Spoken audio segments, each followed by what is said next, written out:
Hi friends, welcome to ML updates. ఈ వీడియోలో ఇప్పుడే మరొక అప్డేట్తో మేము ముందుకు వచ్చాను. సో దానికి సంబంధించిన పూర్తి వివరాలు మీకు ఎక్స్ప్లెయిన్ చేస్తాను.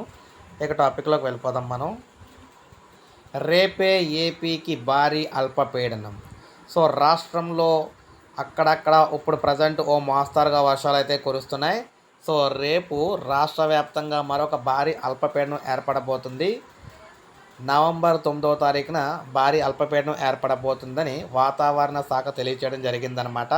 సో ఇప్పటికే మత్స్యకారులు ఎవరో కూడా వేటకు వెళ్ళొద్దంటూ హెచ్చరికలు అయితే జారీ చేశారు. సో మొత్తం మేము చూసుకున్నట్లయితే ఈ అల్పపీడనం అనేది నైరుతి ఋతుపవనాలు ఏదైతే అయిపోయి ఈశాన్య ఋతుపవనాలు. సో అందువల్ల ముఖ్యంగా చూసుకున్నట్లయితే ఈ అల్పపీడన ప్రభావంతో దక్షిణ కోస్తా, అదేవిధంగా రాయలసీమ ఈ జిల్లాలకైతే ప్రభావం ఉంటుందని చెప్తున్నారన్నమాట. ఎందుకంటే ఇది వయా తమిళనాడు ఈ విధంగా అయితే ఈ ఏరియాలో అయితే కేంద్రీకృతమైందనమాట. సో అందువల్ల ప్రజలకు హెచ్చరికలు అయితే జారీ చేయడం జరిగింది, గమనించగలరు. ఒక లైక్ చేయండి, సబ్స్క్రైబ్ చేసుకోకపోతే మన ఛానల్ సబ్స్క్రైబ్ చేసుకొని ఫాలో అవుతుండండి.